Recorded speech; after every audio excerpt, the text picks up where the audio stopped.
If that plane leaves the ground and you're not with him, you'll regret it. Maybe not today, maybe not tomorrow, but soon and for the rest of your life. Most people think Casablanca was made the way you see it on screen. But the truth is, the script wasn't finished the day they shot the final scene. The Production Code Administration forced Warner Brothers to cut entire references to sex and prostitution. The film was banned in Germany, banned in Ireland for over 30 years, and pulled from U.S. Army screenings in North Africa. Even Humphrey Bogart's most famous line wasn't in the script. These are the banned scenes, the hidden cuts, and the chaos behind the most celebrated film in Hollywood history.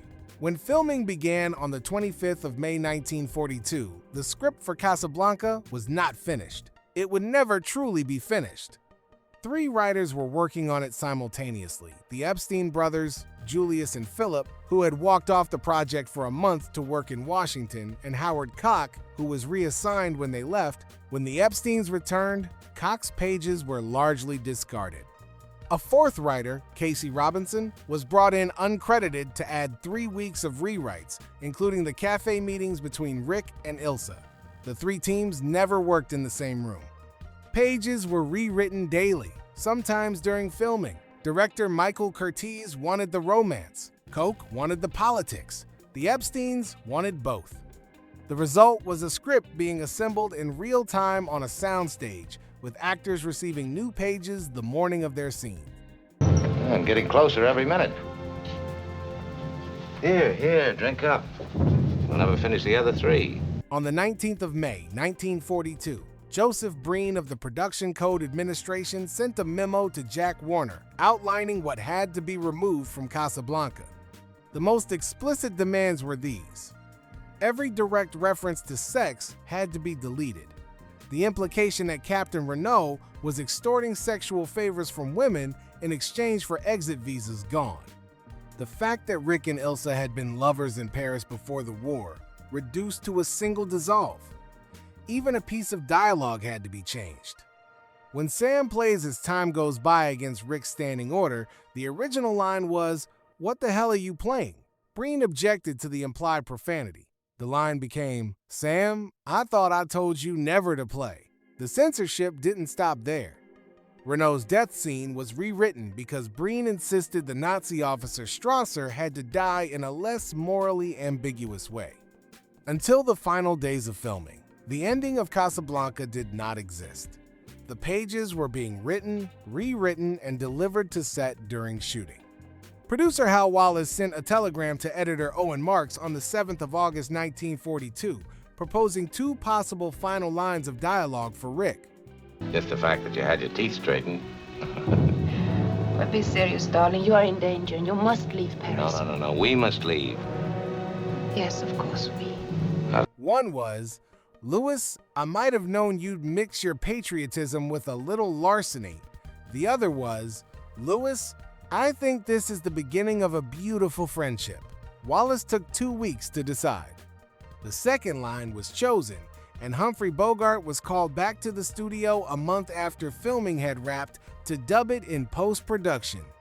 The line that became one of the most quoted in cinema history was an afterthought, recorded in isolation by an actor who had already moved on to other projects. Casablanca was banned in Nazi Germany at the time of its release in 1942. German wartime censors classified it as anti-Nazi propaganda, which it unambiguously was. No, Rick, not tonight. Especially tonight. Why did you have to come to Casablanca? There are other places. I wouldn't have come if I'd known that you were here. But the more surprising ban came from a neutral country. On the 19th of March, 1943, the Irish government banned Casablanca for violating the Emergency Powers Order, which preserved Ireland's wartime neutrality by prohibiting films that portrayed Vichy France or Nazi Germany in a sinister light. When the ban was finally lifted in June 1945, the film was passed only with cuts. The dialogue between Rick and Ilsa about their love affair was removed, and those cuts stayed in place in Ireland until 1974. For 31 years, Irish audiences watched a version of Casablanca in which the central love story made almost no sense. Many interpreted Rick's "I'm no good at being noble" speech as a meditation on the war itself. Here's looking at you, kid. Bogart says it 4 times in Casablanca. It became one of the most recognized lines in film history. It was not in any draft of the screenplay.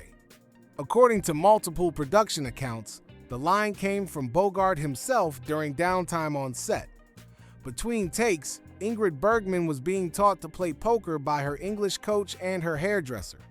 Bogart, watching from across the room, reportedly said the line to her as a casual greeting. The writers heard it, kept it, and put it into the next day's pages. By the time the film was released, those 6 words had been embedded into 4 separate scenes, each one given a different emotional weight. None of them were planned. Every one of them. Mostly I remember the last one. The wow finish, a guy standing on a station platform in the rain with a comical look on his face because his insides had been kicked out. The phrase itself predates Casablanca by years. It was a common toast in early 20th century America. Bartenders said it when raising a glass. Bogart had likely heard it hundreds of times. What makes the Casablanca version different is the context. The screenwriters realized that a casual bar phrase spoken by Rick to Ilsa would carry the entire weight of their lost relationship. It worked because it was small. A grand romantic declaration would have triggered the production code. A casual toast slipped past them. The Epstein brothers later admitted in interviews that this kind of indirection became the strategy for the entire script. Anything direct would be censored. Anything implied could survive. Well, now, don't you frown. Just knuckle down and knock on wood. Sam, played by Dooley Wilson, is one of the most beloved characters in Casablanca. His performance of As Time Goes By became the song's defining version. There is one detail Warner Brothers kept quiet for decades. Dooley Wilson could not play the piano. He was a drummer by profession. In every shot where Sam appears to play, his hands are following a coach off camera, mimicking the motions. The actual piano performance was dubbed in post-production by a session musician named Elliot Carpenter. Wilson did sing the song himself, that is his real voice. But the iconic instrumental was performed by a man whose name appears nowhere in the credits. There was a sequel scene, or more accurately, an extended ending that was written, considered, and quietly abandoned. After Rick and Renault walk into the fog, the original plan was to follow them. The proposed scene showed Rick joining the Free French forces during the actual Allied invasion of North Africa, Operation Torch, which took place in November 1942. Warner Bros. Loved the idea because the film was being rushed to release to coincide with the real invasion of Casablanca. If you don't mind, you fill in the names. That'll make it even more official. You think of everything, don't you? The plan was to include patriotic war footage to tie the fictional story to actual events. 2 things killed it.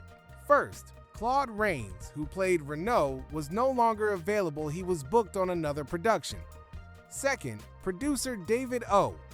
Selznick, brought in for an outside opinion, said changing the ending would be a mistake. Wallace listened. The extension was dropped. What remained was the ending we know: Rick and Renault walking into history, with no resolution beyond that fog. The final scene, Rick's sacrifice on the tarmac, was the most contested shoot of the entire production. Humphrey Bogart and director Michael Curtiz fought intensely over how Rick's noble speech should be delivered. Curtiz wanted a more direct, heroic reading. Bogart wanted ambiguity, a man making a choice he was not certain about. The disagreement escalated to the point that producer Hal Wallace, who almost never appeared on set, had to be called in to mediate. Eyewitnesses described the conversation as loud, prolonged, and bitter. When it ended, the version that made the final cut was closer to Bogart's interpretation. The wounded ambivalence in Rick's final lines is the result of an actor refusing to play it any other way. Casablanca was not an original screenplay. It was based on an unproduced 1,940 stage play called Everybody Comes to Rick's, written by Murray Burnett and Joan Allison. Warner Brothers bought the rights in January 1942. The play had never been performed. Mister, I met a man once when I was a kid. It always began. And the play had a very different ending. In the original, Rick does not walk into the fog with Renault. Rick is arrested. He is sent to a Nazi concentration camp. There is no redemption arc, no patriotic sacrifice, no beautiful friendship. The character, originally called Ilsa, was an American woman named Lois Meredith, not a European wartime refugee. And she does not meet the resistance leader until after her affair with Rick has already ended. Almost every emotional beat that defines the film is a Hollywood invention. The play's ending, Rick, imprisoned, broken, forgotten, was rejected as too bleak for wartime American audiences. When Casablanca premiered in New York on the 26th of November 1942, Warner Brothers wanted to show it to American troops stationed in North Africa. The timing was perfect. The actual invasion of Casablanca had just happened weeks before. Soldiers were stationed in the real city the film was named after. The Office of War Information blocked it. Their reasoning was political. The film portrayed Vichy France in unflattering terms: corrupt police, collaborationist officers, moral compromise. In the territory the Allies had just captured, many local officials were still former Vichy administrators who had switched sides. Showing the film to American troops in their vicinity, the OWI argued, would inflame those collaborators and potentially destabilize the occupation. The ban held. American soldiers stationed in Casablanca did not see Casablanca until much later, some not until they returned home. Casablanca is held up as a moment of accidental perfection, a film that should have been a mess and somehow became a masterpiece. The truth is messier. It was a film built under pressure, rewritten daily, censored on multiple continents, fought over on set, banned for political reasons in 3 different countries, and reshaped at the last moment by a producer who chose the better of 2 telegrams. The version we watch today is the version that survived all of that. Every line we now consider iconic was either improvised, dubbed in post-production, or added by a 4th writer who never received credit. The next time someone tells you Casablanca is a perfect film, remember that it was almost never finished, and the ending you think you know was nearly something else entirely.